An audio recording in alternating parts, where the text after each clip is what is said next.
Students, आज हम फोसिलाइजेशन और टाइप्स ऑफ फोसिल्स को स्टडी करेंगे।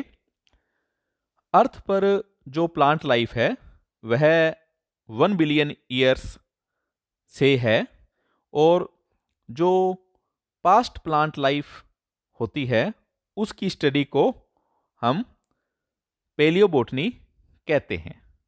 और यह जो स्टडी है फोसिल्स की सहायता से होती है। फोसिल्स जो प्री हिस्टोरिक ऑर्गेनिजम्स हैं उनकी एग्जिस्टेंस के स्पष्ट एविडेंस हैं और इस प्रकार जो फोसिल्स हैं वो पेलियोबोटनिकल स्टडीज में इम्पोर्टेंट टूल है या बेसिक मटेरियल है जो सेडिमेंट्री रॉक्स में पाए जाते हैं। इस प्रकार जो फोसिल्स प्लांट्स हैं उनकी स्टडी को हम पेलियोबोटनी कहते हैं।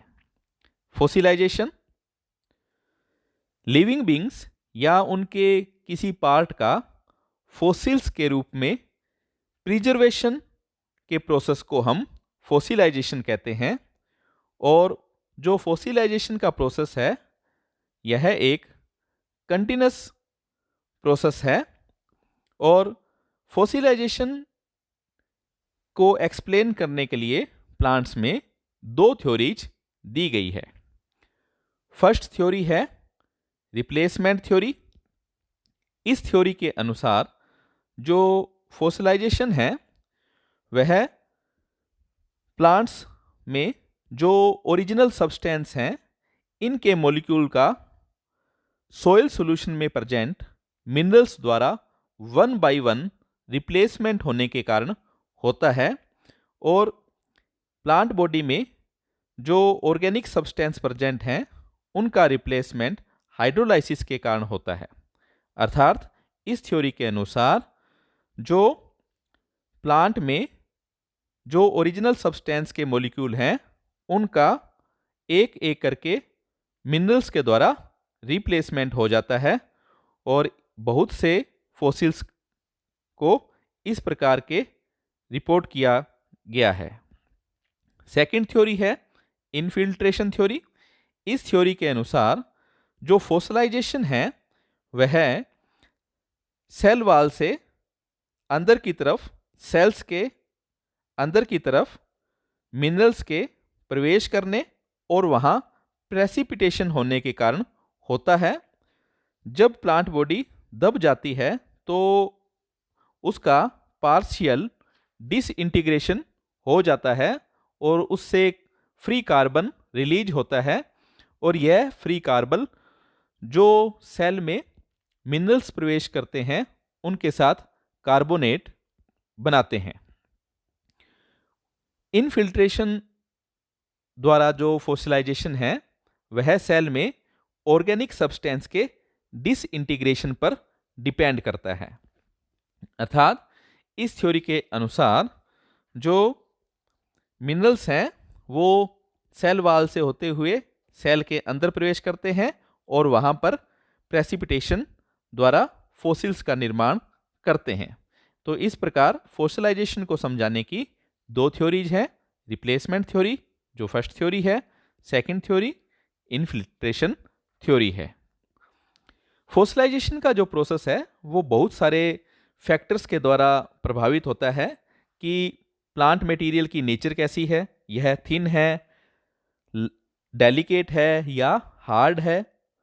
सेकंड कि किस तेजी से जो प्लांट मटेरियल है वह कवर्ड होता है और ऑर्गेनिजम्स के द्वारा डिके से बच पाता है। जिन जगह पर प्लांट पार्ट्स बरीड हुआ है या दबा है वहां पर जो रॉक्स बनती है उन पर किस प्रकार के चेंजेज होते हैं और मिनरलाइजेशन का क्या एक्सटेंट है या क्या स्तर है। टाइप्स ऑफ फोसिल्स, बहुत सी फोसिल्स की फॉर्म्स पाई जाती है और फोसिलाइजेशन की नेचर के बेस पर इन्हें निम्न प्रकार से क्लासिफाई किया गया है। फर्स्ट टाइप के फॉसिल्स हैं कंप्रेशन फॉसिल्स, सेकंड है पेट्रिफिकेशन फॉसिल्स, थर्ड है इनक्रस्टेशन फॉसिल्स, फोर्थ है इम्प्रेशन फॉसिल्स, फिफ्थ है अंबर, सिक्स है एक्चुअल रिमेन्स और सेवन है स्यूडो फॉसिल्स। अब हम इनको वन बाय वन स्टडी करेंगे। फर्स्ट है कंप्रेशन फॉसिल्स। ये सबसे कॉमन प्रकार के फॉसिल्स हैं। जैसा कि नाम ही इंडिकेट करता है कि ये फॉसिल्स प्लांट या इसके किसी पार्ट्स के सेडिमेंट्स में दबने के फलस्वरूप बनता है, और यह जो दबा हुआ पार्ट है इसके ऊपर प्रेजेंट जो सेडिमेंट्स हैं इनके दबाव के कारण फ्लैट हो जाता है। सैंडस्टोन है, डाइएटोमेसियस अर्थ है, या जो वोल्केनिक ऐश है, ये कुछ मटेरियल हैं जो कंप्रेशन को काज करते हैं या कंप्रेशन करते हैं। अगर जो कंप्रेस्ड प्लांट ऑर्गन है वह अगर थिन या फ्लैट है जैसे लीव्स, तो इसकी शेप में कोई विशेष चेंजेज नहीं होते हैं। इस प्रकार के जो फॉसिल्स हैं ये सेडिमेंट्स के बीच में एक कार्बोनिफेरस लेयर के रूप में पाए जाते हैं, और ये किसी भी प्रकार की जो सेल स्ट्रक्चर की डिटेल को शो नहीं करते, या सेल स्ट्रक्चर की डिटेल यहाँ प्रिजर्व नहीं होती है। और पेलियोबोटनिस्ट कंप्रेशन फॉसिल्स को प्लांट्स की एक्सटर्नल मॉर्फोलॉजी की स्टडी के लिए काम में लेते हैं। सेकंड प्रकार के फॉसिल्स हैं पेट्रिफिकेशन फॉसिल्स। वो फॉसिल्स जो एक्सटर्नल प्लांट की एक्सटर्नल फॉर्म तथा इंटरनल स्ट्रक्चर दोनों को प्रिजर्व करते हैं, उन्हें हम पेट्रिफिकेशंस कहते हैं। इस प्रोसेस में जो प्लांट टिश्यू की सेल्स हैं वो प्रिजर्व हो जाती है जैसे कि ये लिविंग सेल्स हो, और यह जो फॉसिल्स हैं प्लांट पार्ट्स में जो मॉलिक्यूल्स प्रेजेंट हैं उनका मिनरल्स द्वारा मॉलिक्यूल बाय मॉलिक्यूल रिप्लेसमेंट के कारण बनते हैं।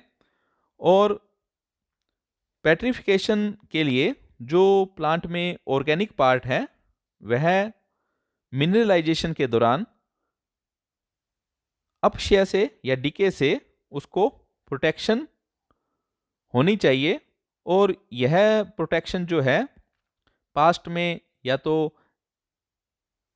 एयर की एब्सेंस द्वारा, लो पीएच द्वारा, या जो वोल्केनिक डस्ट है उनकी जो फिजिकल और केमिकल कंडीशंस के द्वारा प्रोवाइड करवाई जाती है।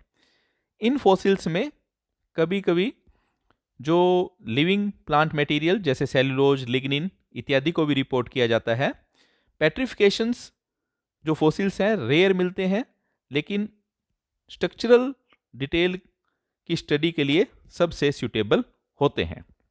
इस प्रकार पेट्रिफिकेशन वो फॉसिल्स हैं जो एक्सटर्नल और इंटरनल दोनों स्ट्रक्चर को प्रिजर्व करते हैं, और इनमें जो सेल के जो मॉलिक्यूल्स हैं उनका मिनरल्स के द्वारा रिप्लेसमेंट होता है, और इनमें जो ऑर्गेनिक सब्सटेंस जो है लिविंग प्लांट्स के वो भी प्रिजर्व हो जाते हैं, और ये स्ट्रक्चरल डिटेल की स्टडी के लिए सबसे इंपॉर्टेंट होते हैं। थर्ड प्रकार के फॉसिल्स हैं इनक्रस्टेशन फॉसिल्स। ये भी कॉमन प्रकार के फॉसिल्स हैं जो फॉसिल प्लांट्स की मॉर्फोलॉजी या एक्सटर्नल स्ट्रक्चर को स्टडी करने के लिए इंपॉर्टेंट होते हैं। इनमें जो इन फॉसिल्स में जो प्लांट है उसकी एक्सटर्नल फॉर्म जो है वह एक सांचे या कास्ट के रूप में प्रिजर्व्ड हो जाती है, लेकिन इंटरनल स्ट्रक्चर जो है वो डिस्ट्रॉय हो जाती है। इनमें जो कंप्लीट प्लांट बॉडी या इसके पार्ट्स के चारों तरफ सेडिमेंट्स का जमाव हो जाता है, और ये जो इनक्रस्टेशन है या जो ये सांचा जो है ये प्लांट सरफेस पर मिनरल्स के प्रेसिपिटेशन के कारण बनता है। और लाइक पेट्रिफिकेशन की तरह इन फॉसिल्स में कोई ओरिजिनल ऑर्गेनिक मटेरियल नहीं होता, ना ही ये सेल्यूलर डिटेल शो करते हैं। इस प्रकार इन क्रस्टेशियन फॉसिल्स कॉमन प्रकार के फॉसिल्स हैं जो केवल प्लांट की एक्सटर्नल मॉर्फोलॉजी को शो करते हैं। इंटरनल स्ट्रक्चर इनमें डिस्ट्रॉय हो जाती है और प्लांट की सरफेस पर मिनरल्स के प्रेसिपिटेशन के कारण एक सांचा बन जाता है या कास्ट बन जाता है। इस प्रकार ये इस फॉर्म में पेट्रिफिकेशन फॉसिल से अलग होते हैं। नेक्स्ट फॉसिल्स हैं इंप्रेशन फॉसिल्स। ये जो फॉसिल्स होते हैं, ये फॉसिल्स प्लांट्स या प्लांट पार्ट्स के सेडिमेंट्स पर केवल छाप मात्र होते हैं। ये किसी भी प्रकार की ऑर्गेनिक मटेरियल को इनमें नहीं प्रेजेंट होता, जैसा कि कंप्रेशन फॉसिल्स में पाया जाता है। जो इंप्रेशंस हैं वो सॉफ्ट मटेरियल्स पर बनता है और ये सामान्यतः जो क्ले डिपॉजिट्स होते हैं उन पर इंप्रेशन फॉसिल्स बनते हैं। प्लांट मटेरियल तो डिसऑर्गेनाइज हो जाता है और अपना इंप्रेशन वहां छोड़ देता है और बाद में ये जो क्ले डिपॉजिट्स हैं ये रॉक्स में चेंज हो जाते हैं।